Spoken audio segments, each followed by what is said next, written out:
Welcome to the Workplace Minute, powered by H3HR Advisors and sponsored by WorkHuman. Thanks for joining me for your quick briefing on what's important in the world of work. My name is Steve Boese. Today on the show, we're taking another look at corporate return to office requirements. And as we suspected all along, for many CEOs, these mandates are often just layoffs in disguise. Let's break it down. Employees may think quitting in response to their company's return to office mandate is a solid retaliatory reaction to their bosses, but it may actually be just what these companies want and need. Rather than trimming down headcounts by the unpopular measures of announcing and then enforcing layoffs, business leaders from across the U.S. told the Federal Reserve Beige Book that they're hoping that upping their in-person office requirements will do the downsizing job for them. The Fed Beige Book report, published 8 times a year, summarizes current economic conditions across the 12 Federal Reserve districts, and it's based on interviews with business leaders, economists, and other local contexts for a real-time look at what's going on in the economy. The report highlighted that multiple districts this month have, quote, encouraged attrition with return to office mandates. And a separate survey of 849 managers reveals 3 in 10 companies will require employees to work in office 5 days a week by the end of the year, driven by corporate shifts and new business objectives. And although finding definitive data on the level of in-person versus hybrid versus remote work can be challenging, other data show in-person work continues to rise. More than half of Fortune 100 desk workers already have workplaces with full in-office policies, according to new data from the real estate company Jones Lang LaSalle. And just last week, tech giant Microsoft said its employees will be required to go back into the office 3 days per week.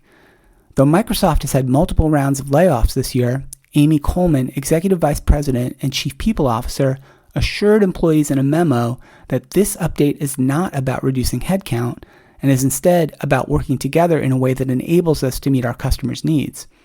Sure it is.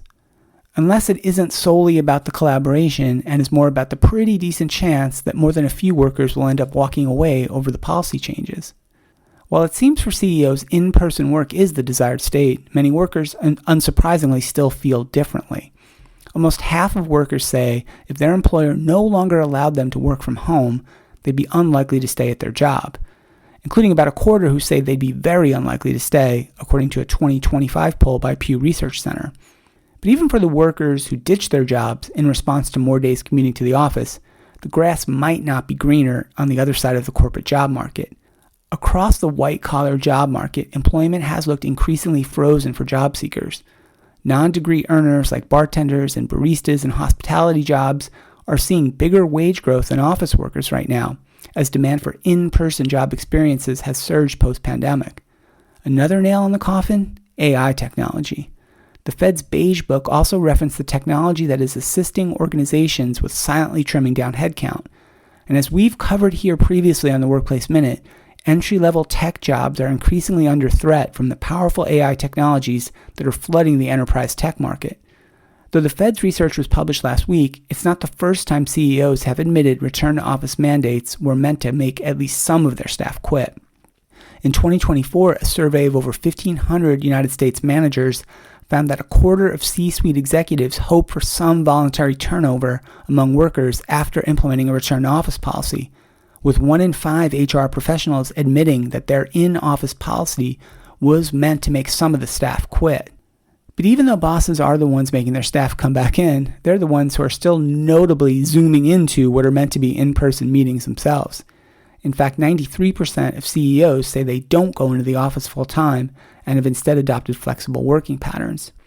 And despite employers taking more steps to encourage and monitor in-person attendance and reinforce the need to abide by these new mandates, a report from Resume Builder found that 1 in 5 workers are just ignoring these new in-person policies. The truth is, some leaders will use rigid return-to-office mandates as a quiet reduction in force, and many employees will self-select out.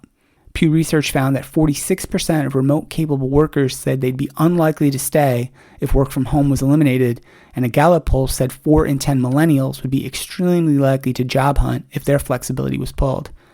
And even mainstream workplace surveys echo this, with around 40% to 50% of workers saying they leave or at least look elsewhere if forced fully on site.